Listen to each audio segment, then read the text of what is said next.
Next, we've got the timers and AE lock. These are all oriented around your self-timer and your exposure settings, things like that. Okay. So the first one, the shutter release button AEL. Well, we talked about how you can program in the back button to be exposure lock or focus lock. You can actually program the shutter button to lock the exposure.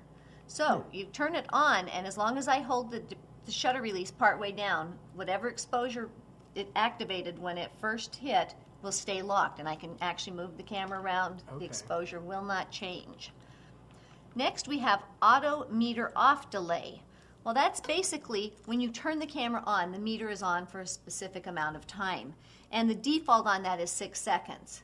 You have anywhere between 4 seconds and 30 minutes to keep that meter on. So depending on the type of shooting you're doing, maybe it's something you need to grab that camera, start going, you're going to leave it on longer.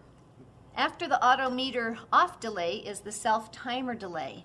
Now, in the past we talked about the 10-second dash, and that's what was nicknamed because camera defaults were always a 10-second delay. So now you have the ability to program it in anywhere from 2 to 20 seconds.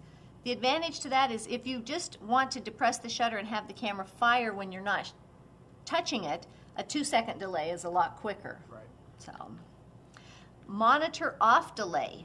Again, you've got the ability to just program in how long the monitor's going to stay on, either during the playback mode or while you're in the menu cycling through them, whether you're in the shooting info display when you hit that info button, and the image review. So individually you can program how long each one of those displays will stay on the rear LCD. And the reason that you would want it to be a shorter time as opposed to a longer time is just to save battery life, because that LCD sucks the life out of the battery. It really does. In fact, during one of the breaks, I changed batteries because I've got my menu set on for 10 minutes so it doesn't keep shutting off as we're going through these. Which would be a time that you want it to stay on when you're doing a training video. Precisely. Well, that covers the timer's AE lock. Our next one is going to be the shooting and display menu.